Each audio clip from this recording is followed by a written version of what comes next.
செய்தியை பார்த்து வருகிறோம்.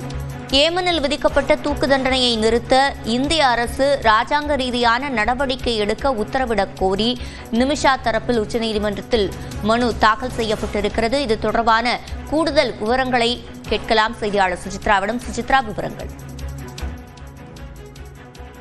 ஏமனில் கேரள செவிலியர் நிமிஷாவினுடைய மரண தண்டனைக்கு எதிராக தொடரப்பட்டுள்ள மனுவை அவசரமாக விசாரிக்க கோரி இன்று நீதிபதிகள் சுதான்ஷு தூலியா மற்றும் ஜாய்மலா பக்ஷி அமர்வில் வழக்கறிஞர்கள் சார்பாக முறையீடு செய்யப்பட்டது. குறிப்பாக கடந்த 2017 ஆண்டு கொலை வழக்கில் சிறை தண்டனை பெற்று அவர் சிறையில் அடைக்கப்பட்ட நிலையில் அவருக்கு மரண தண்டனை வழங்குவதற்கான ஒரு அறிவிப்பையும் ஏமன் அரசாங்கமானது அதிகாரப்பூர்வமாக அறிவித்தது.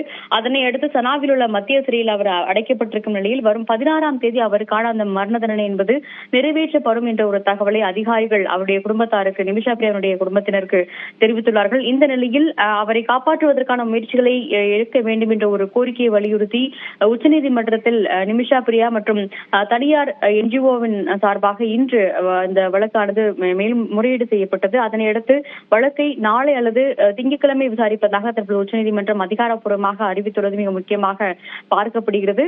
அவருடைய அந்த ஒரு தரப்பிலிருந்து இழப்பீடு தொகை என்பது வழங்குவதற்கு தயாராக இருப்பதாகவும் அதற்கு கால அவகாசம் வேண்டும் என்ற ஒரு கோரிக்கையும் ஏமன் அரசிற்கு முன்வைத்திருக்கும் நிலையில் தூக்கு தண்டனையை வரும் 16ஆம் தேதி நிறைவேற்ற உள்ளதாக அந்நாட்டு அரசாங்கம் அறிவித்திருக்கிறது. இதற்கு இந்திய அரசாங்கம், குறிப்பாக வெளியுறவுத்துறை அமைச்சகம் தலையீடு செய்து உரிய நடவடிக்கை எடுப்பதற்கான ஒரு அறிவுறுத்தலை வழங்க வேண்டும் என்ற ஒரு கோரிக்கையை தான் இந்த மனுவில் செவிலியர் நிமிஷா பிரியாவின் தரப்பானது குறிப்பிட்டுள்ளது. விவரங்களை வழங்கியமைக்கு நன்றி சுசித்ரா.